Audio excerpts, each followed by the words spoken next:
This is what an acoustic guitar is supposed to sound like to me.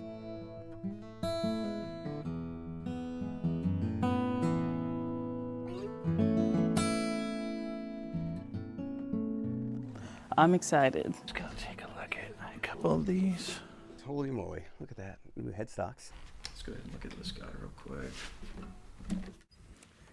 Yeah, I'm gonna start here. Wow. I love the top. Oh, the black. Oh, it's black. That's slick. Man, I'm such a sucker for black. I've got a calling pick. your name. I'm Hold on. gonna get my pick out. All right. I kind of like this dark one. Right from the get-go. It's light. Wow. Okay. Right away, like the fullness, like the body of the guitar while cutting through is really awesome. And it's so smooth. It's so easy to play. Super easy. It's smooth. It feels like it's like made for a song. Feels like home. So I love the playability of these. I always have. It feels a lot fuller. I usually play a 414C E-Tailor, and this has a lot more body. This is feeling a lot kind of bigger. It seems just it's so balanced. A lot of that like high-end sparkle that you get from some of the Taylors, I feel like it's there, but it's just more tamed and full. It's been neat to hear it through the microphone all day. And they all kind of say the same thing in there. It's super true. They talk about the balance, but there's that like bitiness, this like kind of upper thing that you're waiting on to happen. And it doesn't. It's like super smooth.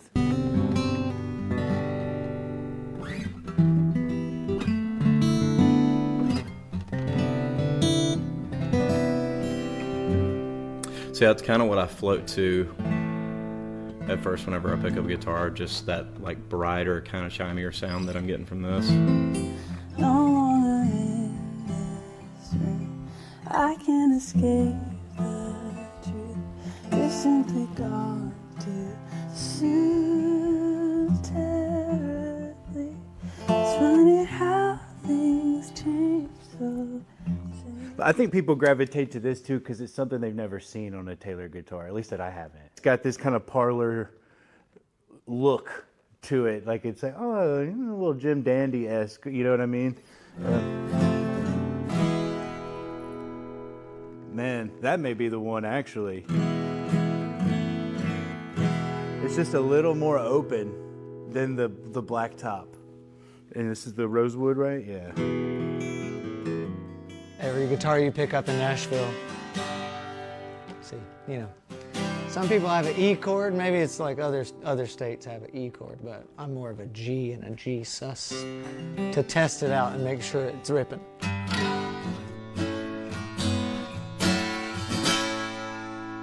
This is what an acoustic guitar is supposed to sound like to me.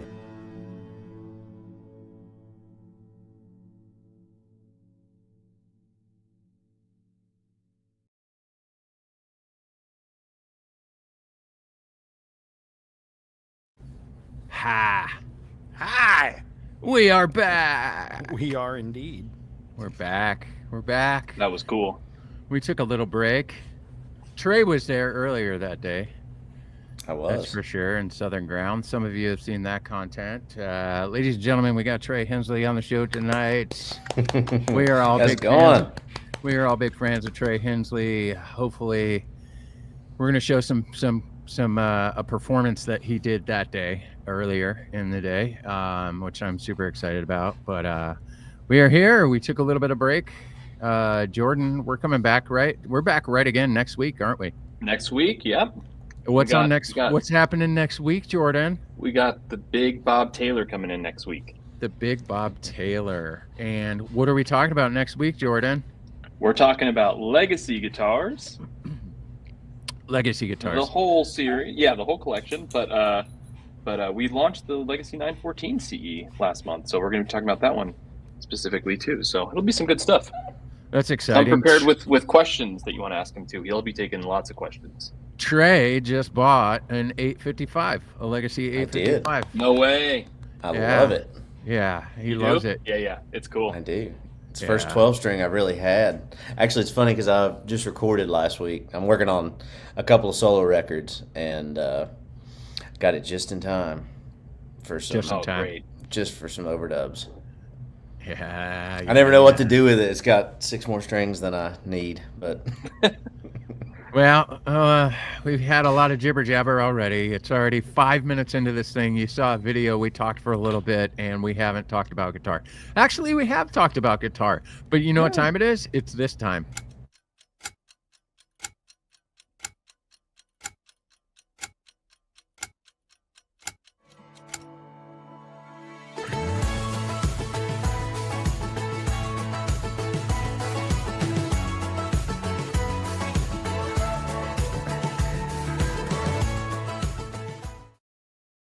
Heck yeah. that was nice. This is where I had an idea 6 hours too late. What was your idea? We should have had Andy Lund write out the theme music for the show, and we could have had Trey play it for us. Oh, that'd have been cool. Yeah. That would have been cool. Next time. That Next just time, shows yes. the development of our brains. Yes. Right? A little bit slow. I'll crash Bob's party next week. You crash Bob's party. That'd be great. That'd be great. That'd be absolutely great. We are back. I'm excited. Episode 119. What does that mean, Mike? Means we did 118 things to completion. And now we are starting the 119th.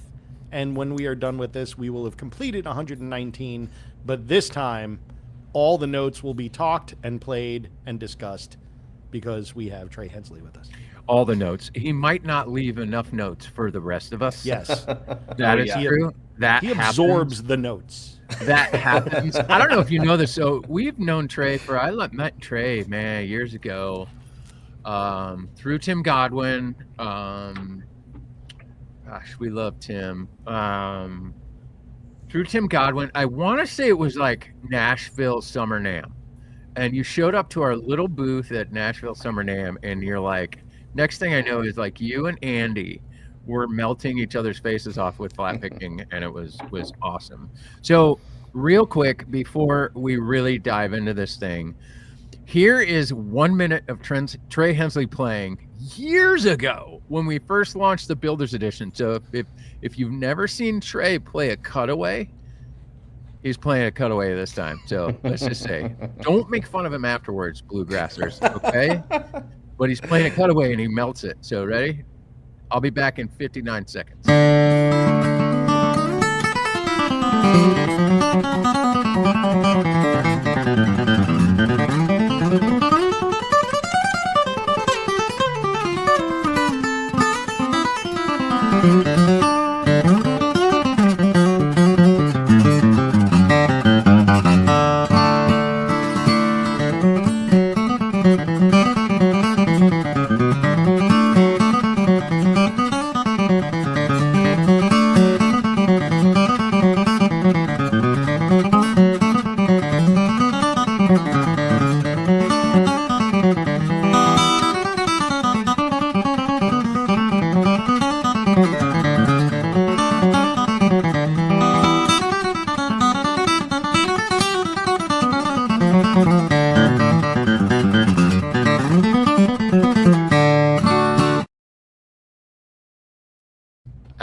No. So I was sitting in the control room when that was happening, and my mouth was hitting the floor. I was with Nathaniel Murphy, if you remember. Nathaniel Murphy was there. So both of us. Now he's a ripping player, also, and my goodness, we could hear.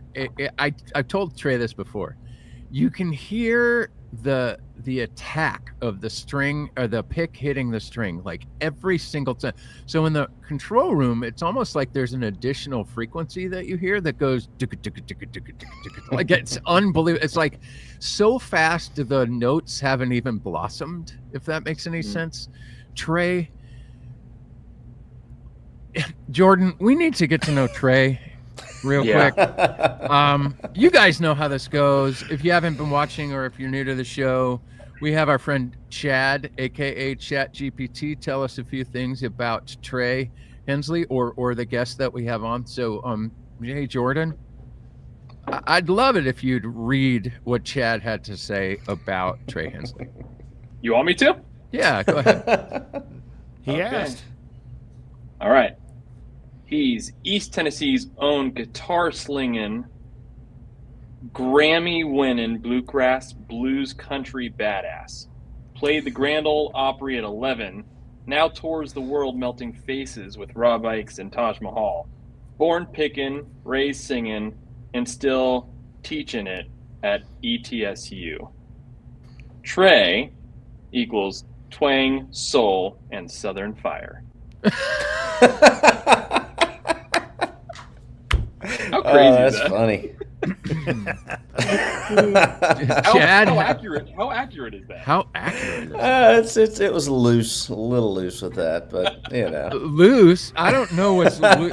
You can't get any tighter than Trey equals twang, soul, and What did it say southern last fire. time? It said Andy is able to make his own tone woods last 2 or 3 Yeah, weeks that ago. was. He just makes them exist. He just makes his own tone woods. All right. What's not on the Runner Show here is what are you listening to? So real quick, I would like to alter this. What are you listening to? Real quick, if I may. We lost a legend today.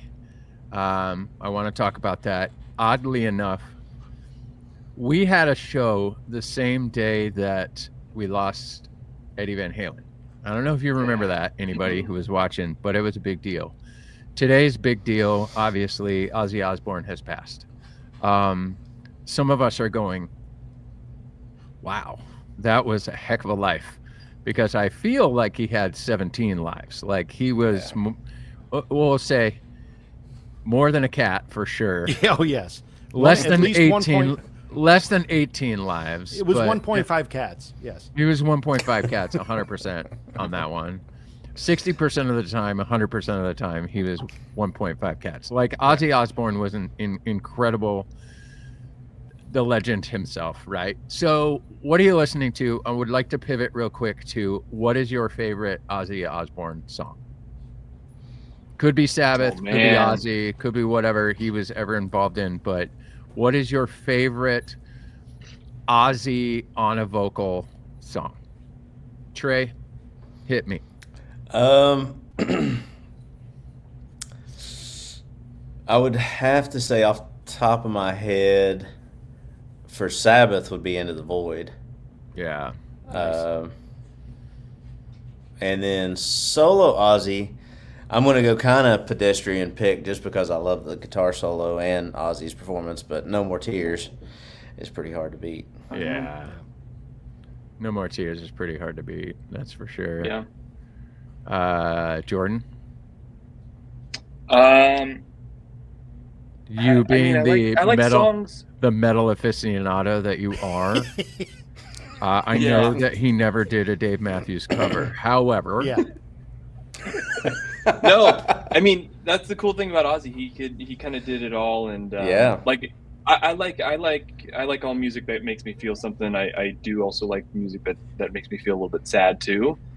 Black Sabbath song Changes always stands out to me because his vocals are next level in that too.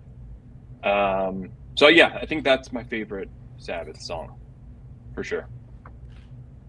Mike? It's hard to pick, especially Oh my on the gosh. Sabbath I side know of it's things. hard on the spot. On the Sabbath but- side of things, I mean, I have a very clear winner on the Ozzy side, like on the solo side of things. On Sure. the Sabbath side of things, because every album was very different in a lot of ways. Like his vocal inflections were different, and you could tell how much cocaine was done during the recording just by listening That's to a also specific true. album. But I would probably lend, probably Children of the Grave. Oh yeah. For Black Sabbath, and then for Ozzy, I'm staying on the same page with Trey as far as album. This album in my mind, is his best solo Masterpiece. effort.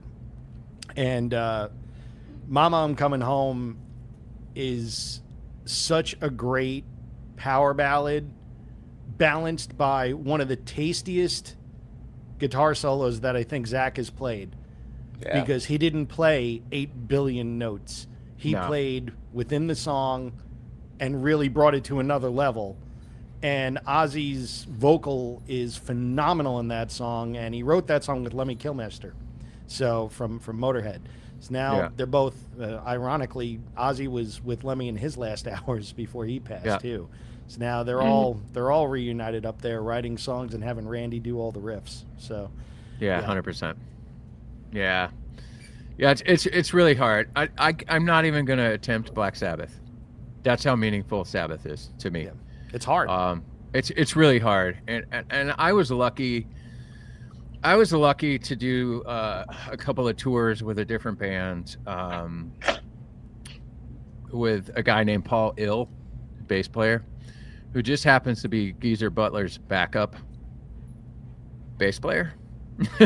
When Geezer's wife wouldn't let him do Sabbath reunions, so I got like this firsthand experience with like family, which was interesting.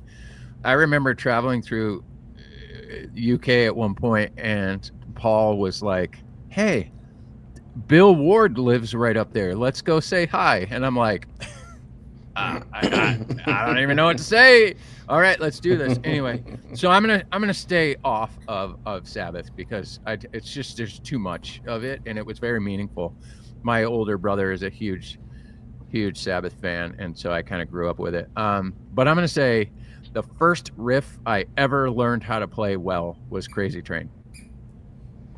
So I have to. That one will always be the nearest and dearest to my heart for sure. Just that riff is just. Like, I remember, and I played it on a Cream Squire Strat. It was so bad, but it was awesome. Anyway. It's funny how that makes you, learning how to play something kind of just sinks into your psyche even more. Because I feel the same way. Like, the way I learned power chords was War Pigs, and it feels good to nail that and to do that riff that sounds hard, and then you learn, you're like, oh, that's not too bad, and it's power chords that open up the world to you. Yeah. All right, so a moment of party for Ozzy Osbourne. What a legend. He lived a life, and luckily we just saw one of the best shows ever a couple weeks back. So it was a beautiful tribute, and I don't know if anyone is really surprised that Ozzy passed away.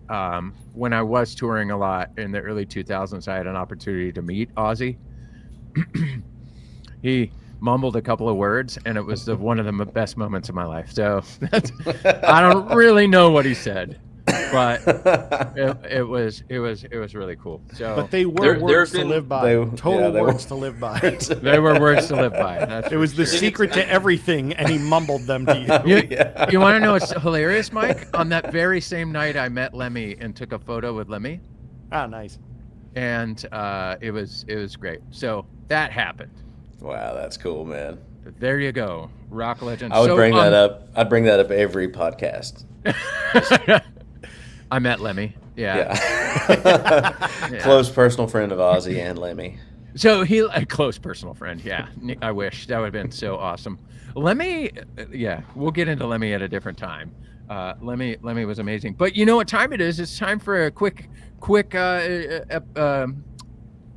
segment of This or That. And Jordan's title for this is For an Eastern Tennessean Man.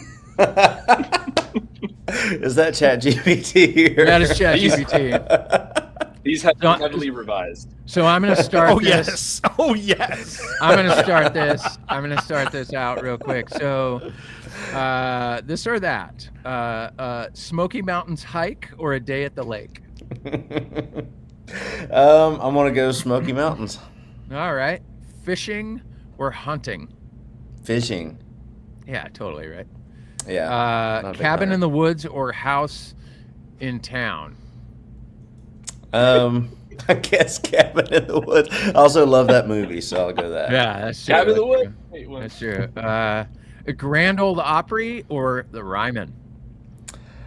Oh, Now, so it's modern. Yeah, modern. I'll do the Ryman. Just Just Nice. cause. just cause. Just cause you just played the Opry. Just cause. Yeah, yeah. Yeah, I'm like, giving- I was just at the Opry. I'll just do the other one. You know. All right. I got it. Here's one. Mike, are you going? You're going. Yeah. Your turn. All right. So Jay made me change the the wording in this, so I'll just say it as I wrote it now, as opposed to how I wanted to say it. Ball sports or motorsports? I want to go ball sport. How did you want to say that though? Sports with balls. Jay was like, "Don't say that." I just said it, Jay. I'll go sports with balls then. Wait, what was it before? What was it? What was the stereotype version? Was it NASCAR? Four-wheeler or NASCAR. pickup truck? Four-wheeler or pickup truck. Probably. Do you like to play? No, I think it was like rocks NASCAR and sticks. college football. Go NASCAR. Oh no, that's next. That's next. NASCAR. Or It how was far can you NASCAR spit? or college football, but now it's NFL or college football. Oh, okay. You know, I mean, you could flip a coin on that. Unfortunately, I don't keep up with it either. So I'll say college just because we got Tennessee Vols, and everybody seems to like that. But you know, the food and drink, all that had to get thrown out. So pond water or it was barbecue pork or fried chicken. Like, Yeah. Good question. I stand by yeah. that. That's a good question. You know. yeah, it's yeah. So I went with a better version. I'm a big fan of Edley's. So meat and 3 or catfish. Oh, meat and 3. All right, Jay, back to you. Metal or hip hop? Oh no, I'll probably go metal just because I listen so much to guitar music in general that like that side of it is so interesting to me, and I practice a lot with like hip hop sort of beat sort of things, and I listen to a lot of both, but I'll have to go metal for this or that. All right. So I'll start with hip hop then. Wu-Tang or Tribe Called Quest? Oh no, I'll go Wu-Tang. Is it? So I'll do Wu-Tang just because I'm going to include the entirety of That's the Wu-Tang members, you know, and their solo projects. Do you want the next one, or do you want me to just take it? What? Because you got metal. I got metal. You do the. You All right, finish up okay. hip hop. Yeah. All right. This one is such a layup. Kendrick or Drake? Oh, Kendrick. Okay, Yeah, cool. yeah. We got it. Well, I mean, hey, everybody needs to know Kendrick or Drake. Are you the team I feel Kendrick like or team Drake? It's like I feel like the podcast would have been over if I would have said, "Oh, I'm a big Drake guy." no Canadians. Well, all right, metal.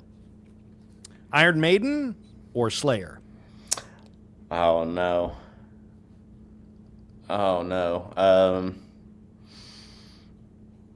I'd have to go Iron Maiden. Of course you have to go Iron Maiden. Come on. You don't. Slayer have to would go Iron Iron Maiden. I had to make it seem harder. No, I said- it is if a hard I- pick. If I asked somebody in Slayer, Iron Maiden or Slayer, they would say Judas Priest. Yeah, 100%. They would say Judas Priest. Yeah. Slipknot or Converge? Oh, Converge. Yeah. Jay knew that right. was probably going to be the answer, and I mean, did not Slipknot's doubt so it. good. Slipknot's so good. I'm not no shade thrown on them. I love them. They transcend genres. They Yeah, been able no to shade thrown, man. I pull would, people into a heavier thing, but Converge Jane Doe is top 3 records of all time. Period. Okay, Yeah, I agree with that. Mom, what is- don't go listen to Converge, please. Yeah. Now Not you just- are wearing a just don't. Megadeth shirt, so Yeah, where does that yeah. fit? Where does that fit in the soundtrack of your life right now? It's not an everyday listen, but Okay. you know, Marty Friedman guitar Oh, yeah. parts are they're prevalent. Yeah. Yep. I was talking to Megadeth's guitar tech the other day, and I had to tell him the story that I owe Dave Mustaine like $25 after inflation. So it's more like $65 these days. But for the one time, Mom, you're gonna find something out, Mom. There's a place in Michigan, a venue, amphitheater called Pine Knob, and I snuck in. I jumped the fence. There were no more tickets left, and there's just for years there's been this one tree that like the branch goes over the fence, and I'm like, we can take it, we can do it. And my buddy is like, yeah, let's do it. And we did, and we jumped the fence to a Maiden. It was Megadeth, White Zombie, and Pantera. Wow. That was a good tour, right? Wow. Yeah. Wow. Yeah. So anyway, years later, I told Dave Mustaine that story, and he goes, "You owe me $16." And I was like, "Dude, inflation. It's at least $25 now." He's like, "Yeah, that's totally true." So I wrote a check for $25 and sent it to him. He never cashed it, but that's great. That's anyway, awesome. that's enough of that. Let's talk about Gold Label Grand Pacific. Ladies and gentlemen, these guitars came out. They are absolutely phenomenal. One of the first Grand Pacific players that we got was Trey. We introduced him to that guitar. I'm sure that a lot of you saw the content that we did with Trey, the video that we did with Trey. We actually have more that's going to come out towards the end of the week, and it's the first segment of him in our Nashville showroom actually finding the guitar for the first time. Trey is, if you don't know him, he's a Nashville flat picking phenom. He's played forever. We'll dive into his career, which is, a little bit interesting, if not a lot interesting. Trey, you've had your hands on these guitars for a while now. How could you describe your first reaction of the Gold Label 517 was the first guitar that I put in your hand? So first reaction versus now. I mean, obviously I've like found that guitar quite a bit more. I've used it every gig since I've had it. The first reaction, I mean, obviously the guitar is beautiful. That's, open the case. It's an amazing looking guitar.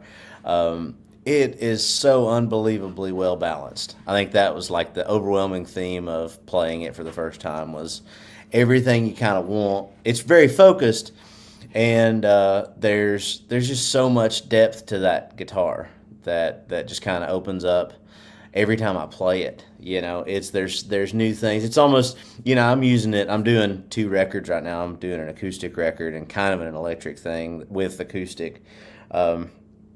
But I'm just using it all over it just because it kind of does everything, outside of using the 12-string for the handful of things I've used that for. It's been solely, Gold Label 517. And live, it does great. Obviously, it plays great. I've never played a Taylor that didn't play just overwhelmingly better than anything else. But this just sounds so great. It records well. It sounds great acoustically. It makes me want to play more. I mean, that first night I got it, I took it to the hotel room, and I was dead tired. Tired. I've been on a run. Let's back up real quick. We picked up Trey from the airport and put him to work. Like, he had just got off tour. Like, anybody who's been on tour before, like, the last thing you want to do is work more. And I know that a lot of people are like, what are you talking about? It's not hard to be in a band and da-da-da-da-da. It actually is. It is a mental and physical drain. Every night you're riding in a big tube made out of steel, with sometimes rubber, and a tiny mattress in a bunk with a bunch of other people who smell. You don't have your own space. You might get a shower at the venue. You might not. You might have a hotel room for a day. You might not. You might be fighting with a dirty laundry basket. You know what I mean? Like, you don't have. It's not as nice that we have this thing. It's called our bed, right? Our stuff, washer and dryer, real food from the kitchen. Like, it's draining. So the first thing we did with Trey was, all right, we'll meet you at luggage claim, right? Basically, and we're like, you go with him. He's got a camera. I'll take your bags. We'll go this way. I'll go this way, and we'll meet at a restaurant. And so that's real talk. Now, Trey, you can continue. And that was, and that had been off of, I don't know how long I'd been out before that. Anyway, I was just, it was tiring.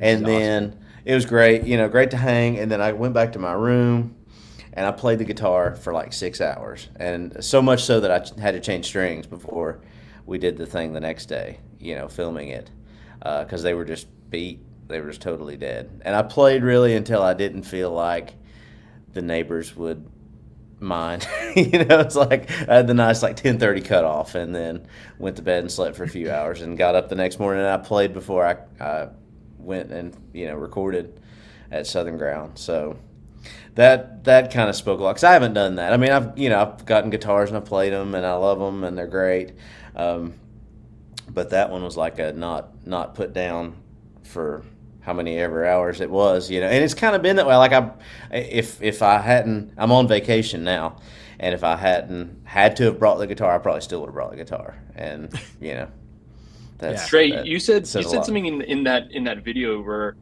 because you did say you played for 6 hours, but you said you usually know within 6 seconds, right? Like Yeah, I can usually tell.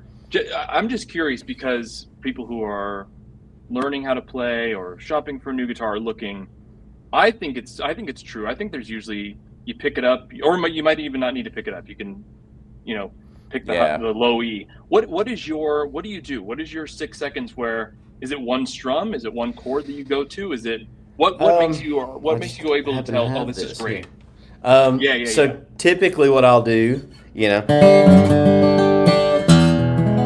that's about it.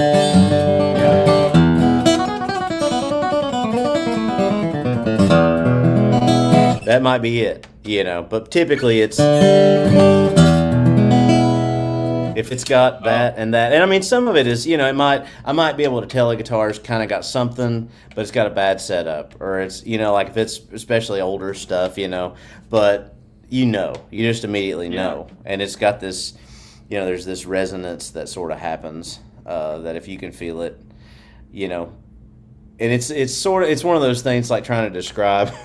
It's a tough subject to describe, but there is I think for bluegrass guitar, especially for what I do, there's just something about that 4th string, 3rd string, and 6th string that when I play those and make a chord, it's like, okay, well, I know that's got it.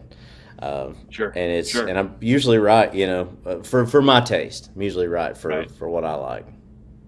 That's cool. So I got a moment of clarity here. From a player's perspective, what makes the first strum moment so special and telling? Like, what are you looking for? It's one of those things. It's weird, and like if you tell somebody, well, I'm looking for all these things, it doesn't, because some of them kind of maybe don't go together as well. Like I'm looking for low end, but I'm also looking for top end sparkle, and I'm looking for that mid range, and it's all these things that, like, basically what I'm trying to say is like it's a well balanced guitar. I don't want too much of one thing and not enough of the other, and that was immediately what I felt with this guitar. It was like, okay, everything about it is kind of perfectly. It's almost like it was just, and I'm sure Andy did, completely dialed in to where it's like, okay, here's the bass response, and it's perfect. Here's the high frequency response, it's perfect. Here's the mid range response, it's perfect. And all those, combination of things just kind of made it what it is. And it's, like stereotypically, I play bluegrass guitar, so you want a loud guitar, a loud kind of booming guitar. And, this thing was like, I don't know if it had even been played much at all before I got it, that first day. And, it's got a lot of just punch and clarity and volume. Like if I'm just doing bluegrass strums, this would be a great guitar. But for everything I do, it kind of like it's a perfect guitar, And I could see it being the same if I was just a fingerstyle player, It's like there's such a warmness and a roundness to the notes that they take off immediately. It's an almost immediate response to the pick also. That it's weird, I don't think anybody that doesn't play would understand that, but it's like everybody that does play, as soon as you hit a pick to a string, it's like the note just kind of goes from there, and it's really quick. Like these guitars, it happens super quick. You know, one of the things that you just mentioned was the roundness of the notes, and that's like a hallmark of the Gold Label collection of guitars. Yeah. And, you know, I struggle to use words to define that as well, but roundness is the only thing that truly kind of fits it. It's not piercing. They're rounder notes, but they're still articulate. So that to me is the brilliance of it, especially with the way that you play. Having each of those notes need to be articulate, get out of the way of the next one, so on and so forth. Yeah. And I think that really shines with your technique. Yeah, I think. Sorry, I didn't mean to interrupt you, Jay. I agree with all that. I mean that's where it. You know, I think the articulation in these guitars is just unreal. That's. I have some specs. Let's go over some stuff. So I saw somebody in here. Matt wrote deeper at 5 inches. So 5 7/8, it kind of measures out. I know that 4 7/8. I know that everybody's kind of measuring it, but when Jordan and I took a tape measure to it, we're calling it 5 inches, but it's a little bit shallower than that, which is the same as a J45 or a D18 or D28. It's kind of right there in that same within a 16th or an eighth of an inch of those. So a deeper body is going to give you a little bit more of that growl, right? Yeah. When people say things, you know, we're always trying to describe. Andy loves doing this. Describe sound with adjectives. Right, and it's just like and people are like, we've heard some good ones, right? Mike, we've heard, or Jordan, we've heard this guitar has a lot of push. What does that even mean? I think we all know what that means. It literally pushes air out. It's just it's loud. There is a lot of, you probably heard me say this about the other Gold Labels, the super auditoriums. There's a lot of low end definition, but it's balanced. It's out of the way. It's not woofy. It's not boomy.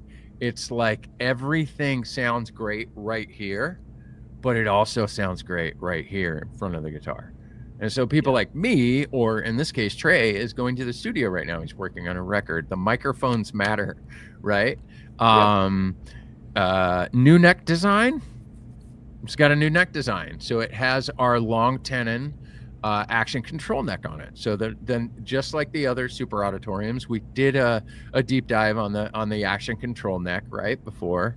So it has that neck design. So that transfer of tonality with that long tenon, the way it meets the body, it's just going to highlight everything good and sweet. I've heard sweet. Sweet is a good one. In Nashville, you heard a couple of them say they're waiting for that kind of piercing high-end thing, right? Taylors have always been very articulate, very modern, right? And that modern feel is, how many guitars, Mike, since Andy has been at the helm designing, have we described by saying balanced, piano-like, articulate, right? Like, it's all the things that we want in a Taylor, but Andy describes this stuff as flavor, but there's other flavors of guitar that we want. And this one, you have everything you possibly know of Taylor over here. And as a counterpoint, you have Gold Label. It's another flavor. It's another group of flavors. It's a collection of flavors that some maybe more traditionalist guitar players are falling in love with. And you would look at Trey and your flat pick style. Like you were, I think I asked a question when we interviewed you that went like this. I said, do people just walk up to you and call you an a-hole? Right? Like, and it's not because he's a you know, a terrible person. He's a wonderful person. You're seeing, this is the Trey we know. He is glorious. He is absolutely one of the most genuine artists and genuine people that I've ever met in my life. But like, you know, you started playing when you were 10. Am I wrong? Yeah, and by the time you were 11, that's a year later. I don't know if you guys know how to do math. He did the math. Right? Yeah. I did the math right. That's you 1 math. year later. You math correctly. Yeah. He put ChatGPT told me that one year after one 10 more. is It's 11. one louder. This goes to 11. Yeah, carry the one. Yeah. So when he was 11 years old, he played at the Grand Ole Opry. How on earth did that happen, Trey? And let's tie this back to why you are so good at what you do. And as you can see, as people in this industry, we're like, if Trey likes it, it's good. and that is a real. I'm opening the curtains here. If Trey likes it, it's good. So Trey, how did you start playing guitar? How did the Grand Ole Opry happen? Yeah, I mean, so I got a guitar when I was I think I was 9 when I got a guitar, and just didn't like it. Didn't like it at all. And I ended up going to a bluegrass festival. Like, none of my family are really musical, but they've always liked music. And I grew up around my granddad. I spent a lot of time with him, and he just listened to records, old country and bluegrass things. And then my dad played banjo when I was a kid. He kind of quit at a certain point and didn't play anymore. But I grew up around music, and I went to a bluegrass festival, and I got to see these guys, Jimmy Martin and Charlie Waller, who are two kind of. Jimmy Martin was self-proclaimed king of bluegrass music, and he was right, and Charlie Waller was one of the first people that I ever got to see in person, like actually play a guitar. I grew up, I was, born in the 90s and grew up around all the like CMT strummers, and but I never really gotten to see somebody take a guitar solo, and that kind of set me in my direction. So I went home, and a family friend gave me a better guitar, and I played that for probably 6 months or so, and then the Opry tie-in was. So I grew up in East Tennessee, and there's not a lot of great venues for music, but there is a county fair, that happens in the summer, and that year Marty Stewart was going to play, and I just got in this big felt guitar case, and I wanted him to sign it, and so my dad somehow got us backstage. I was always a big Marty fan, and he got us backstage, and was wanting Marty to sign my guitar case. And long story short, when we got up there, my dad kind of cornered Marty and said, "My son really wants to play a song for you, if you got a second," and Marty was very gracious about it, and he let me go play a song, and I played a couple of things. I played Jimmy Brown the Newsboy, which is an old Carter family thing, and it kind of all tied in because I was way into Flight and Scruggs, which is this 50s bluegrass band, kind of originators of the genre. And but Earl Scruggs, who kind of came up with this 3-finger banjo style, also played guitar, and I learned all these guitar parts from Earl. So anyway, Marty kind of knew that. He picked up on how I played the guitar and how I'd learned it from Earl, and he had also done the same thing when he was a kid. And his first record he had was a Flight and Scruggs record, and so there was all this tie-in with that music, and he got me up on stage with him that night, and I played the 2 or 3 songs I knew, and then he invited me to the Opry, a couple months later, and from that, like that year or two, which 2001, 2002, or right into 2003, I got to meet a lot of people because of that one sort of thing. I got to work with Johnny Cash and June Carter Cash, and got to do a lot of very cool things within my first couple years of playing music, and then from then on out I've not done anything else. It's been about it. And so as you can see, Trey is someone with vintage sensibilities. What stands out the most in the tone and the feel of that gold label? Because you're playing old guitars.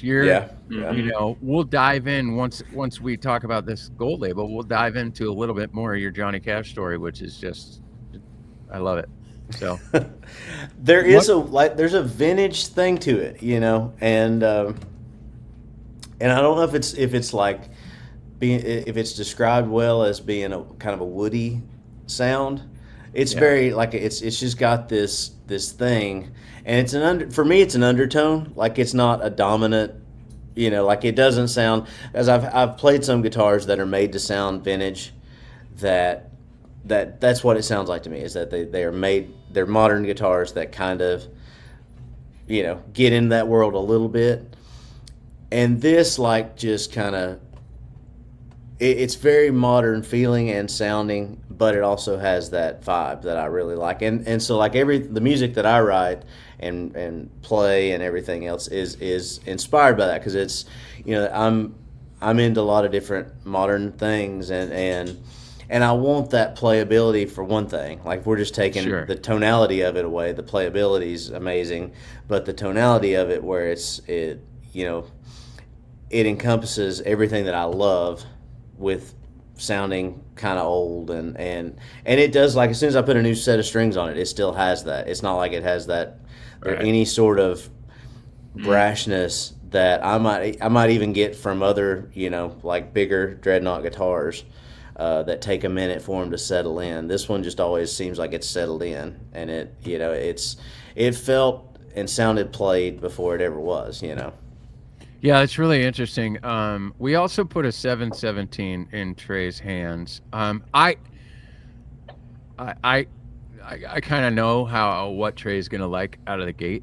So I knew that he was gonna lean that more woody kind of mahogany tonality. That's for sure.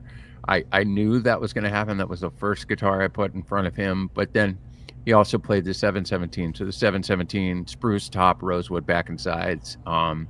It's got that rosewood thing, but it too is very, we talk A14CE, right? Where you're talking those high notes are going to be a little bit more defined.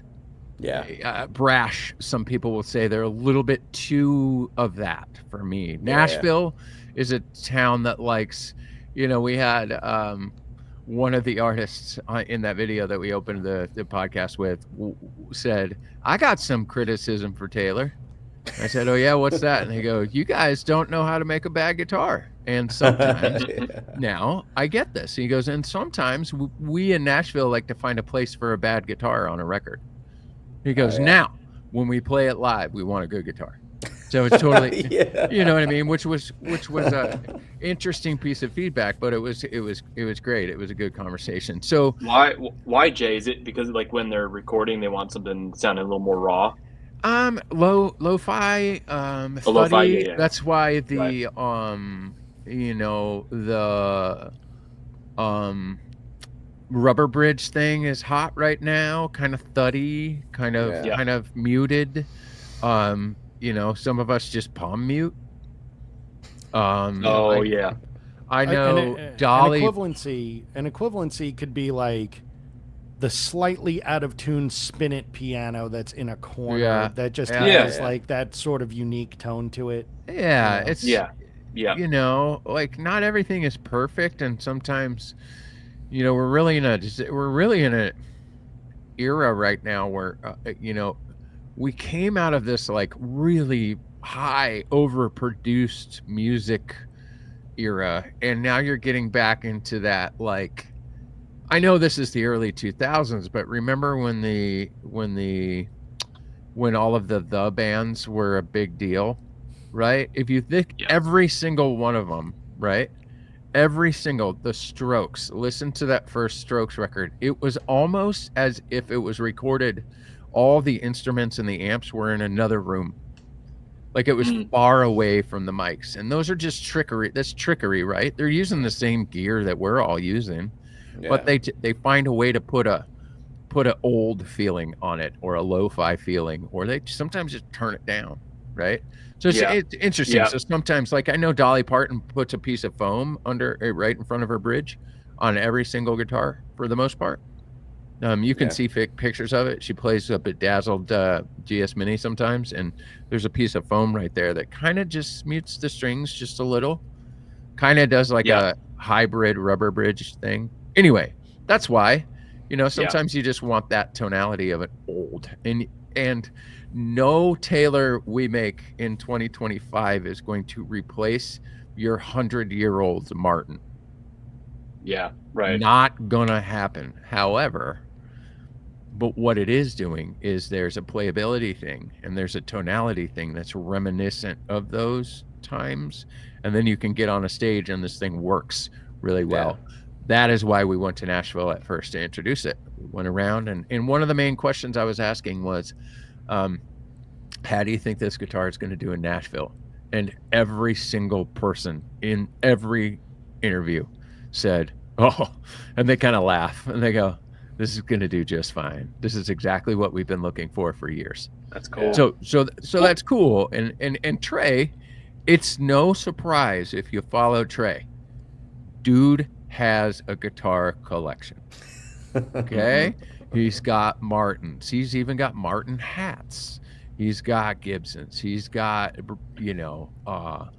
Husson Dalton. He's got, Bourgeois probably. He's got Collings. He's got like all of these builders. Remember what Bob Taylor said? We'll ask him next week. Maybe I'll get him to say it. Only guitar makers know what guitar makers do. Right? They're all friends. There's no enemies. It's not Ford Chevy. So I love the fact that I can put this guitar in Trey's hands, and he is such a wealth of knowledge. And he's like, I remember the video starts with, oh man, look at that. Like, and it's special. So I have one more question, and then I actually want us to hear Trey play a song. We have a recorded song. You heard him play a little bit, but we did a song. It's going to be premiering right now tonight for the first time. So I'm excited about that. But can you walk us through how that deeper body changes your approach with playing? Most Taylors aren't that deep, right? So does it change your approach, or did it enhance your approach? What about that deeper body works for you? Like the deeper body thing is not, it's not one of those things like it's that prevalent to me when I'm playing live, and I don't really feel it that much. Like I do have a Grand Pacific prototype that Andy built that I love that's very thin compared to this one, and it just feels it. It's got a great sound and a great tone. But when I play live, like even when I record with it, if I record with that guitar and this guitar, I don't notice the difference that much. But when I go play it live and I'm standing up, and that's when it sort of feels different. This one, like there's nothing about it that's ever felt uncomfortable. I think the only thing it really enhances, like you said, is sort of that low end. And, for somebody that, like me in the music that I play, that sort of stereotypically go for that sort of low end rumble of a guitar, it feels at home, and I've never really played it and thought, this is a little bit wider than another guitar. It always feels just great. The only time I ever notice it is if I bring two, another Taylor and I play it, and there might be a split second of like, oh, well, that's that. But, I think for me, like, especially sitting down, like recording, I can feel the low end more kind of coming through just through that bigger body, which is strange. Most time when I'm playing live, I'm plugged in. Like on the Opry, I did play plugged in and used a mic for that, and played this guitar, obviously. And it just sounded great. Like I've never played the Opry and left there. It's just something about that room that I've never left there and thought, I'm really happy with how my guitar sounded. Because I think that they're not really expecting, if it's not Vince Gill, they're not expecting somebody to come out there and play. And that's the part of it. It's like they're just expecting somebody to come strum, and then the Opry House band's go play. And I think I played there enough now to where it's like they might have a little bit of a clue, but this time it's very much like this guitar carried me through a lot of that, and it, like, I've listened back to the recordings of it, and they sound great. And I played there again the week or two after that, and it was the same thing. And that time I just used a mic. I didn't plug in, and it sounded killer. And to do that, like, I never do that. I never play live without a guitar plugged in anymore. I fought microphones for a long time, and I'm probably not going to do it again if I can help from it. But like this summer, I'm doing a festival, Earl Scruggs Festival, a tribute thing, and we're doing, I don't know that it's been announced, but we're doing a continuation of the tribute of the 50th anniversary of the Will the Circle Be Unbroken by the Nitty Gritty Dirt Band. Oh, wow. And of course, I did it a few years ago, and we do all the I played all the Doc Watson songs and the Merle Travis and Jimmy Martin songs. And so I'm going to do that again next month. And I think we're using mics, and I'm going to play this guitar, and I'm sure it's going to kill. It's going to sound great. I have no doubts that it will.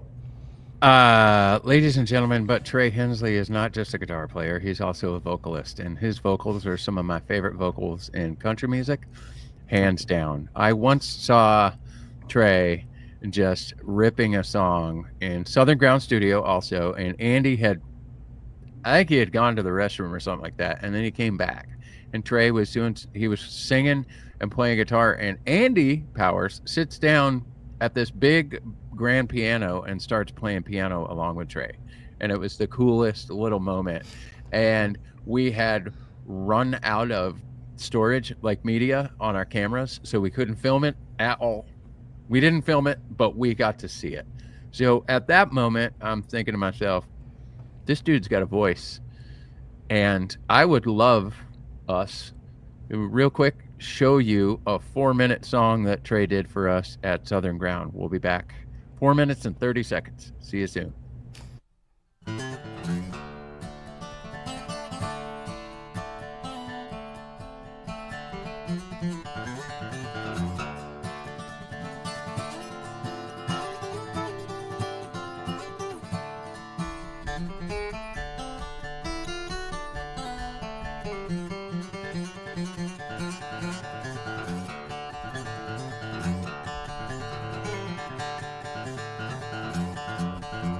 Got a 68 Camaro with 4 on the floor.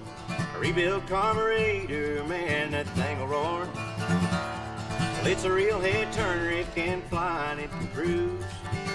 It can do damn near anything, but it can't outrun the blues.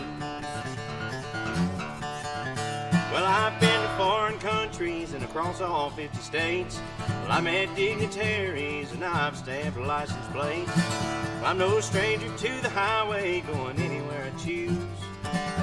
But one thing I've come to know, I can't outrun the blues. I feel I'm hiding in the darkness and shining in the light. Every minute, every hour, they ain't far out of sight. Well, I thought I could get past them, and no matter what I do, I can't outrun the blues.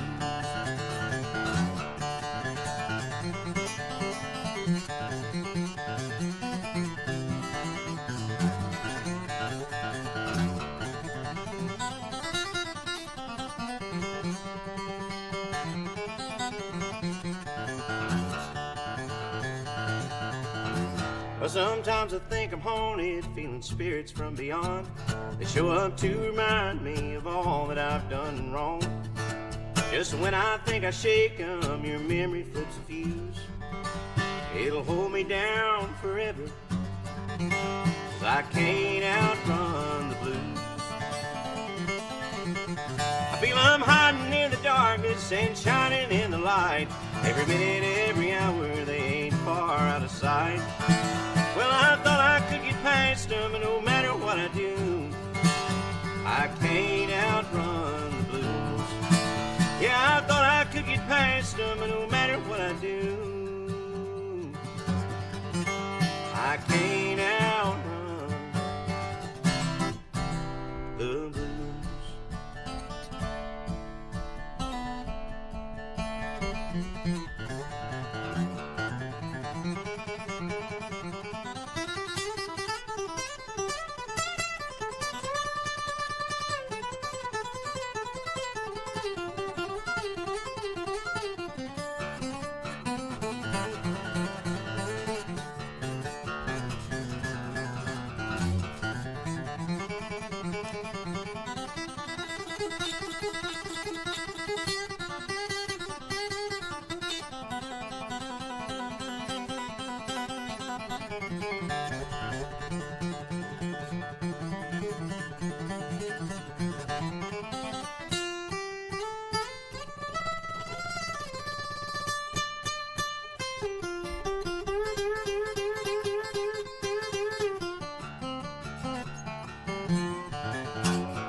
Ladies and gentlemen, Trey Hensley. I seem to have moved. You have moved. Whoa. Jordan hung up real quick and then came back. So, ladies and gentlemen, that was Trey Hensley. That was ridiculous. That was so good, man. Hey, thank you very much. I got carpal tunnel watching you. I got carpal tunnel watching.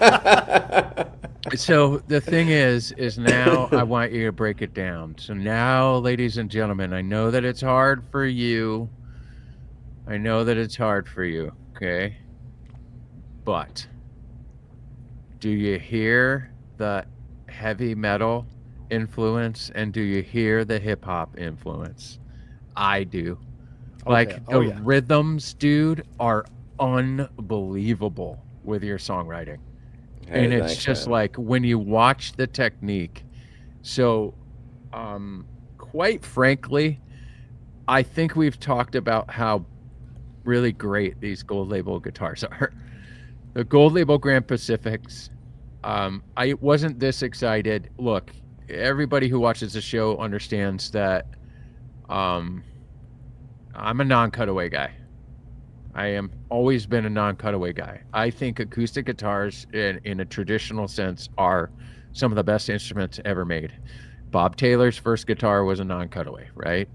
Bob Taylor's second guitar was a crooked non-cutaway. We have it in our visitor center.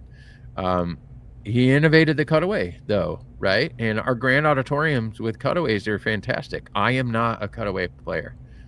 I think acoustic guitar is supposed to sound like what Trey just did. And it was just absolutely just magical. So thanks. I think we could say that these guitars are pretty amazing.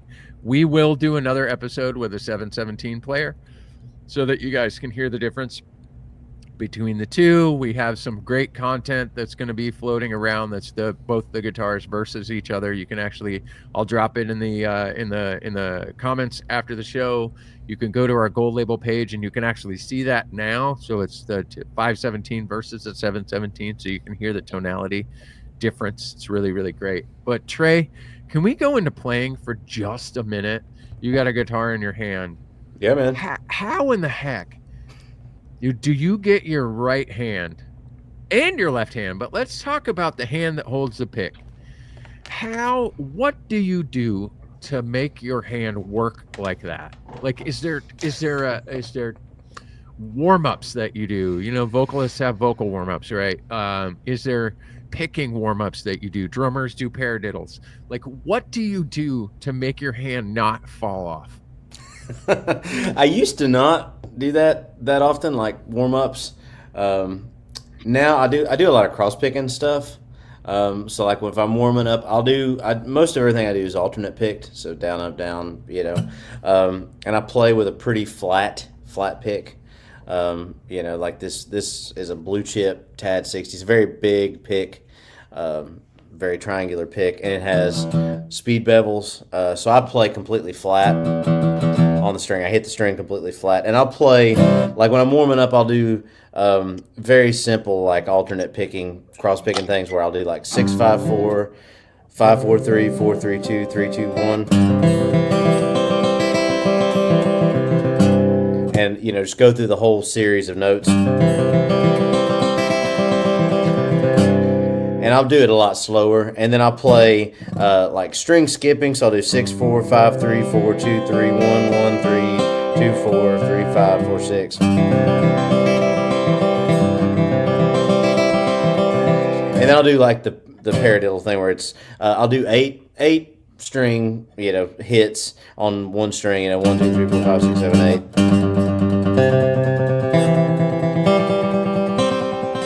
And then I'll go, when I get back up to the 6th string, I'll typically do 4 and do string skipping. So, you know, 1, 2, 3, 4.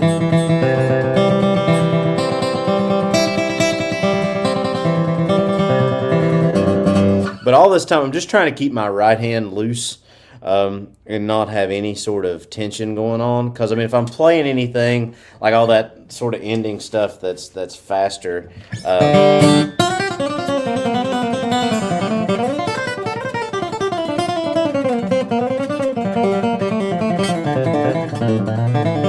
like anything that's up to speed, I don't want there to be any tension at all. It's just all got a pivot.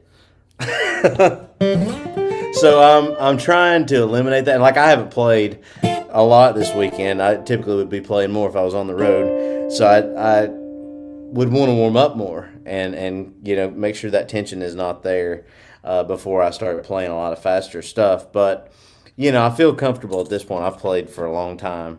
So typically it's a pretty simple warm-up routine. I'm just trying to make sure that my right hand is not tense and my right forearm's not tense. And I mean, same with my left, but I don't really typically do any outside of, your normal stretches. Yeah, the fluidity is crazy. It's crazy. I mean, look, the donut doctor has spoken, right? Nick I've heard of him. Spoken. Like, Nick Vinaglu is an absolute monster of a player. We've had him on the show a couple of times. He teaches it, like, I've learned so much from Nick, and tonight I just became a flat picker. I learned tonight from Trey. I'm gonna go, like, my wife is gonna be so annoyed now because all I'm gonna do is learn, because I watch it every time I see you play. I'm like, how does that work? And he does it, and now I know, and so I'm going to warm up. And what's interesting is when you said that the guitar doesn't bother your left hand. In the video that you said, and it doesn't bother my left hand. What would make a guitar bother your left hand? That it's been a more recent thing. Like, I've played. I mean, I'm 34 now. I started playing when I was 10. I remember 34. Mike, do you remember 34? No, it's been that long. Yeah. So I've been playing, well over 2 decades. It's caught up to my left hand a little bit, like especially index finger and stuff, to where it just takes a little longer. I've overused C chord for my entire life, and that bend can be a little painful sometimes.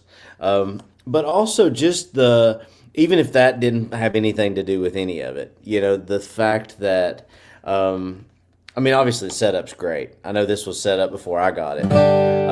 But, like, the neck is perfect. And I always think that with Andy, like, it's just, they're always kind of perfect. Like, the first iteration of Grand Pacifics felt perfect. There's a sort of a thickness to the neck, a beefiness that I, really like. And it's another one of those things. It's like, how do you describe something that is undescribable? Indescribable is, it just the way it feels. Like, I don't know if it's the neck angle.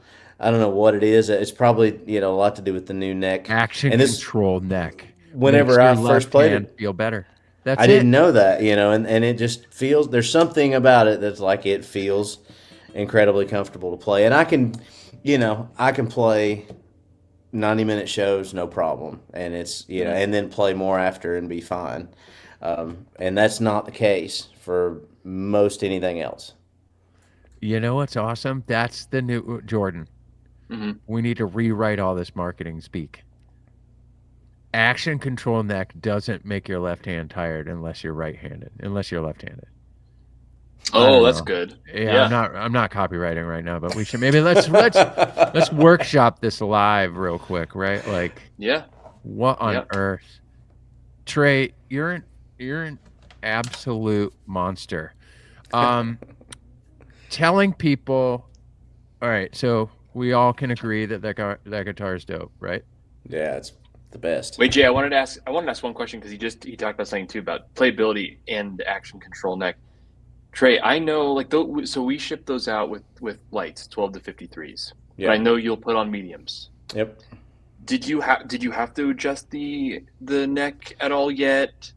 Well, it's funny because I know some of the guys that work that set this guitar up, and and so I typically, when I played them a few years ago, I played a little higher. Like, the last Grand Pacific he set up for me was a little higher than I play now, and so I never work on my guitars. I never ever will touch them. I'll do some to my electrics, but electrics don't count. You know, I can Yeah, mess with right, those. right, right. I can mess with those, and it's My whole fine. life means nothing. Oh. I just mean, to me, it's like it always feels like there's more to mess up on an acoustic guitar. Sure, you know, like absolutely. you know, and they're more delicate, and so I sent an email and was like, yeah, you can easily adjust the action on that, and I was like, oh man, I don't want to do that, but I did it before a gig, you know. Nice. And it took 5 seconds, and it's perfect, you know. It's and I carry the tool now in case I need to. I mean, you know, when you're traveling all over the place, especially, you know, going to drier climates or whatever, and the action might adjust. I've never had to touch this guitar. I've kind of been everywhere with it the past couple months, and it's been great. But I did have to do that when I first got it, and you know, I use 13 to 56, so it's it already is a fine line between what can I play that's going to have enough. And these are really new strings, but I can play. I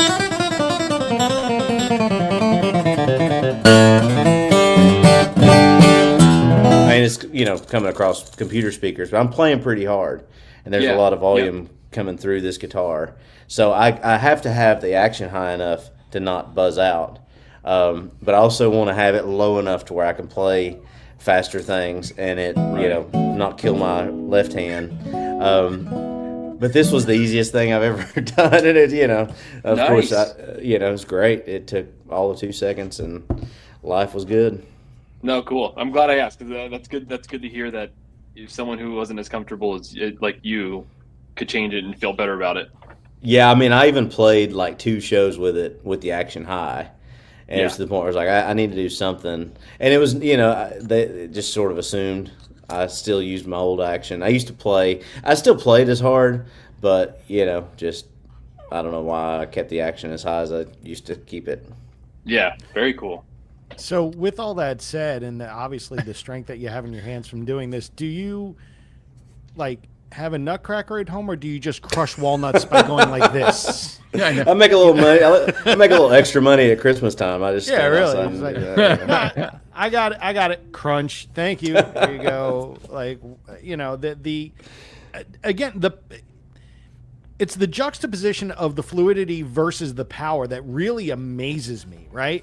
You know, because I'm an electric guitar player. I came from the James Hetfield School of Rhythm guitar playing. Everything's down, right? Chug, chug, chug, chug, chug, chug. Yeah. But in order to do that, you need to have a specific like thickness of pick, and usually, you know, if you're looking for a little more speed, it's a smaller pick. Sometimes people use much larger picks, all depending.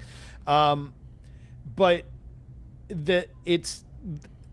you're not hitting as hard because you're thumping on a rhythm, like in metal, more or less. It's just a lot of downstrokes. With what you're doing, you're like obliterating the strings and flying all over the fingerboard and string jumping. And it's like I quit. Yeah.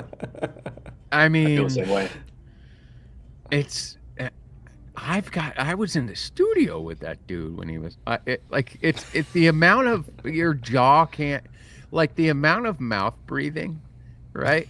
My dad once told me you're 25% stupider if you mouth breathe, so shut your mouth. It was so funny. It was like I was like 11 and I was like, right? And he's like, and he shut my mouth, and it was awesome. And my dad was just low key, right? But he was just like, burnt.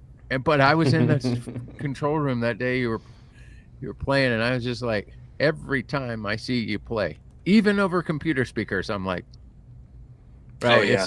You're a monster, man. Trey, the normal the normal people like us there'll be a time, like especially in the first year. None of us are normal.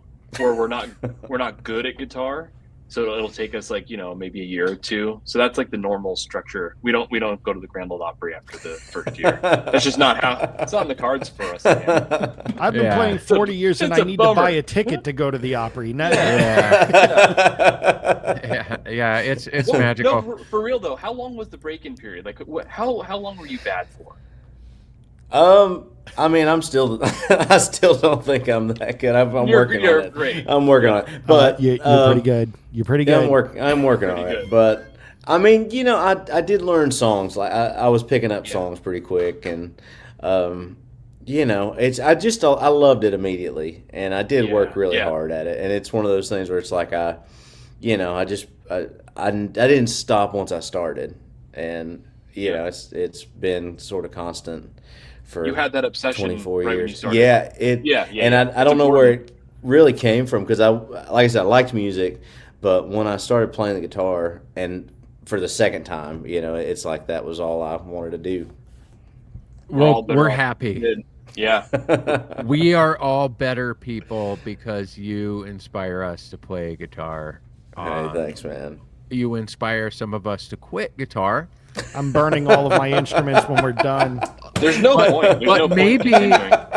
But maybe that's a real inspiration. Maybe it's time to hang it up, you know, and like leave the notes for you, and just and you know, I've been really focused lately on this is true. I'm going to get emotional here real quick. I've been really focused lately on telling people who are in my life that their success is part of my journey too. So you deserve it all, to quote Kendrick.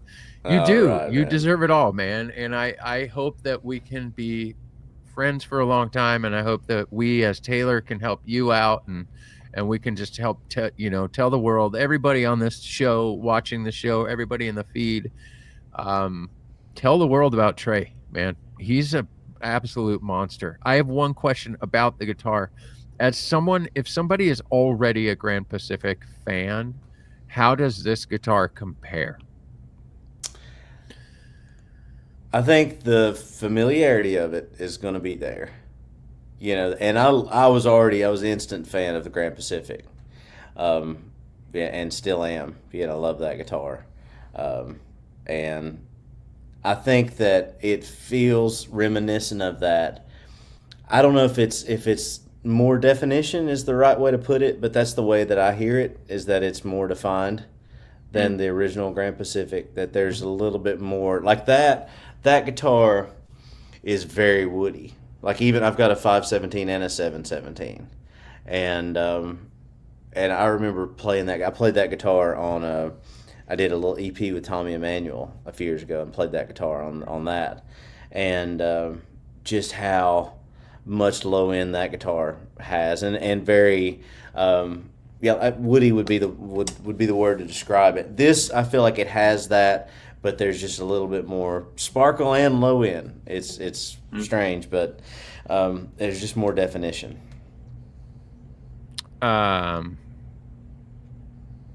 You're a monster, dude.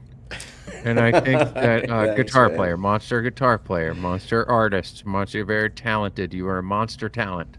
Not a monster as in nightmare monster, but you are an absolute talent that is just it's very inspiring. Do you have a favorite lick or a favorite guitar part that just always sticks out? Like, you guys, you gotta go follow Trey on social, especially Instagram. He'll just do things where, like, he'll pick up a guitar and play Eddie Van Halen riffs, stuff like that. Do you have a question, Jordan? I have my hand raised. Yeah. Hey, I just have to say, okay, I'm going to answer because it's my favorite lick that I've seen you do. It's the Mama Tried. Oh, yeah. The Merle Haggard song, man. How you bend those notes and make it sound exactly like the recording. Can you play it? Can you play a little chunk of it before we wrap? Yeah. So I'll play a little bit of it. The intro.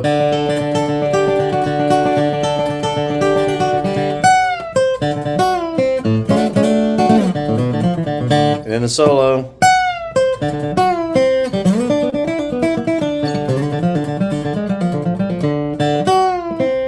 It's one of my favorite licks. I will say this. That is one of my all-time favorite. And that's the only song that if I play it, I'll never play anything different than that.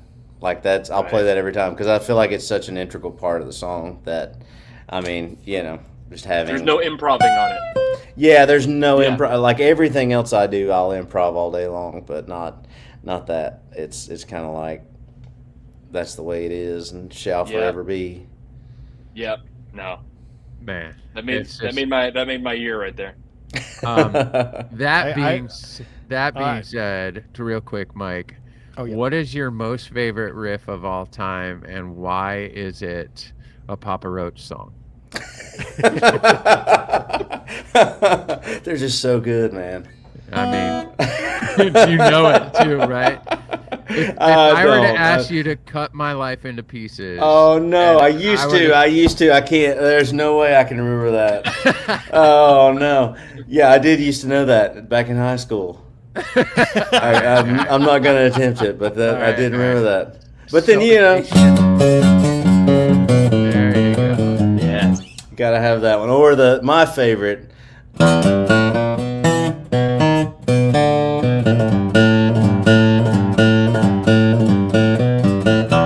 Just lower, you know. Yeah. Or.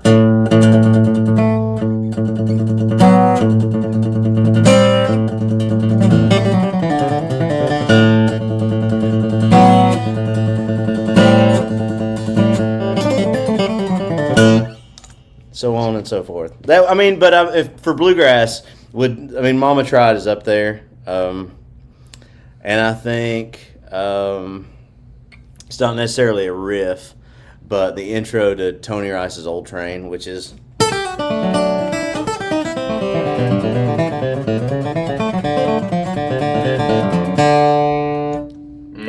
That's kind of my favorite riff.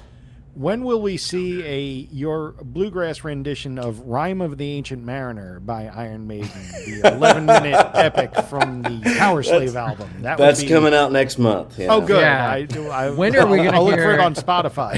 Yeah. The bluegrass rendition of "Fear of the Dark"? Yes, also the 11-minute version. Why "Fear of the Dark"? You had to go with "Fear of the Dark"? Come on, think about him playing "Fear of the Dark." Ooh.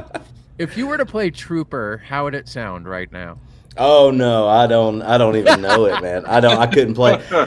You know, it almost feels like there's a disconnect for me, like learning some of that stuff, just because it's I don't know why. Like I would know it on electric guitar more, and then when I bring it to acoustic guitar, like I'll try to like learn the vibe of it or something, or just licks, you know.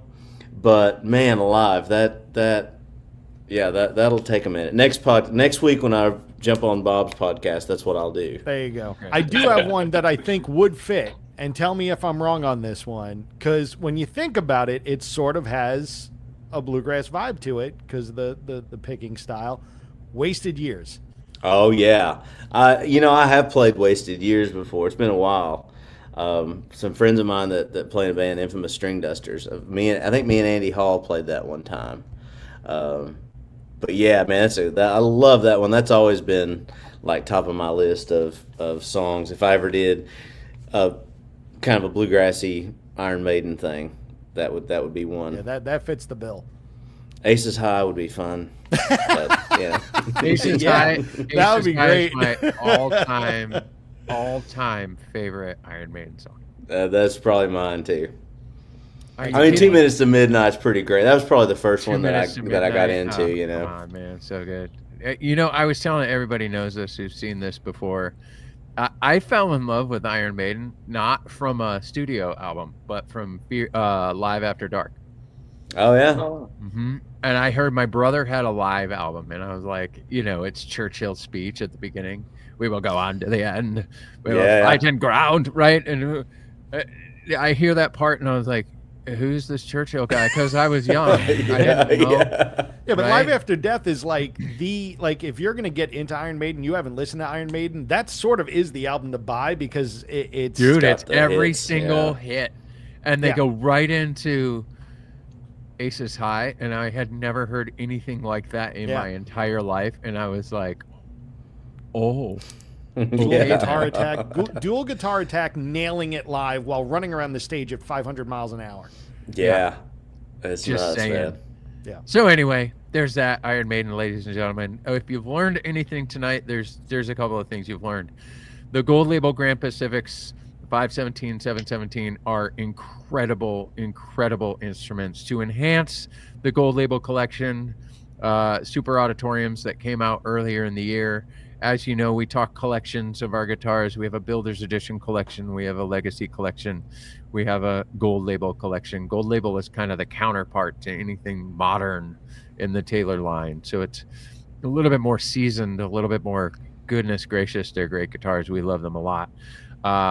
We have our standard line of guitars, as Mike, we talked about that in a few episodes ago, how we kind of discuss these instruments, and what a better, I don't think there's a better artist to have come on with us and talk about that 517 right there for sure. If you haven't been able to find a store with a Gold Label Grand Pacific, keep calling, keep trying. Go to your local stores. Most of our indie dealers should have them. They are not sticking around. People are liking them. People are now coming in and asking for them, which is really great. This is something a little bit different for Taylor, and we can't thank artists enough like Trey for stepping in and playing these instruments and showing us what they actually can do. Yep. We think we know, but then you see Trey play, and you're like, that was bonkers. Anyway. My entire guitar collection will be on reverb.com after the show. Yeah. So I think that's it, ladies and gentlemen. We did a little bit of sports up front, so we're not doing sports at the end. Next week we will be back with Bob Taylor, and we're going to be doing a deep dive into the Legacy collection and some of the stuff that Bob's working on, which is really fantastic. We're excited to have Bob. It's always a good time. You never know what's going to happen. And we're also going to have co-host Gabe back. Yes, we're having Gabe O'Brien. He's been away for a while. He's going to come back. We are going to play a game of who knows Gabe more, versus Bob or Gabe. Oh, yes. Yes. This is a live version of Bob versus Gabe, which is going to be a blast. Bob versus Gabe. It sounds like a monster movie. It is. Weird fashion. It is Bob a monster versus movie, Gabe. but we're going to go deep dive on some trivia with these guys, and it's fantastic. Jordan, do you have anything else? No, speaking of trivia, we'll start trivia next week with that episode. So tune in. We'll start doing some giveaways as well. So yeah, please join us. Maybe we'll get that signed record from Ben Harper one day. Yeah. And send it off. But anyway. Oh, yeah.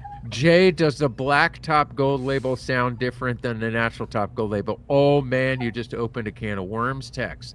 I'm going to tell you this. The natural tops are a little bit more open. The black tops are a little bit more focused. That's weird. How did I say that? And then we have a burst, right? We have a kind of a vintage burst version too, really, because you can get one with a cream pickguard or one with a fire stripe pickguard to your choice. A lot of artists like a cream pickguard. It looks like an old heritage guitar, really, on stage. It looks cool. But that tiger stripe pickguard, fire stripe pickguard is also pretty remarkable. They do focused. How do I? It's a little more bit compressed. A little bit more compressed. Yeah. The notes are a little. So if you look at a guitar like this, right? So the one that Trey's playing, and the sound is kind of going like off the top like this. The black top is a little bit more narrow, so the sound kind of comes this way. It's really cool to record. Quite frankly, the answer is you need all 6. Yes. 7, Gotta get 8. them all. 8.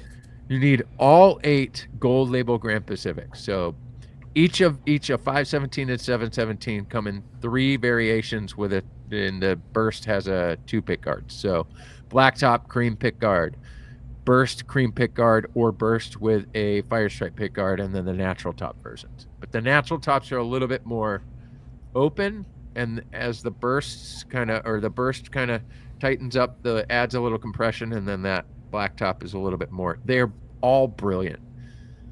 You need every single one of them. I will say that if you're playing a black top and you haven't played it against anything else, you wouldn't know if you were missing anything. No. Yeah. You know, it's not like, oh, well, that is so compressed that like I couldn't possibly. No. You wouldn't know. So. No. Yeah. And I can tell you narrow that difference. it is such a span. Some people like natural just because they like natural guitars. Yeah. Some people like the black top, like you heard Will up front on the show. He's like, I'm such a sucker for black, right? And it's piano black too. So that means it'll have fingerprints on it by the end of the night. That means make sure you clean your guitar before you wipe it down. Wipe the oils off your strings before you put it in the case. The burst is absolutely stunning. So, Jay, if I get the natural top 517 and I play Mama Tried, am I going to sound as good as Trey when I play it? No. You will. Maybe if you play a CD in the background. I think I'm going to do that. Yeah. I'm going to break a string, rip my finger open, and I'll never do it again. That's what will happen. There you go. Ladies and gentlemen, it's always great. Trey, it is so awesome. Always, whenever we get to communicate or hang out. Sorry, it's late where Trey is, so we're gonna hang up the phone real quick and let him go. Thank you all. I think every single person should buy a gold label Grand Pacific of your choice. That's what you should do. I think so too. Please go and do that. Yeah, please go and do that. Anyway, tomorrow. Ladies and gentlemen, until next time, Trey, you're a badass. Go hang out with your family. They're probably like, thanks, y'all. Dad, what's up? That's all right. We're having a good time on vacation. All right. Well, you go back to vacation. Thank you. All right. It does mean the world to us. Thank you so much. Well, feelings mutual. Thank you all. Mike, it's really good to see you again today. A Jordan, pleasure. Get out of Tim's office. He's going to yell. That's my office. What are you talking about? All right. Later, everybody. We're hanging up. We'll see you next time. Great show. See y'all. Boom.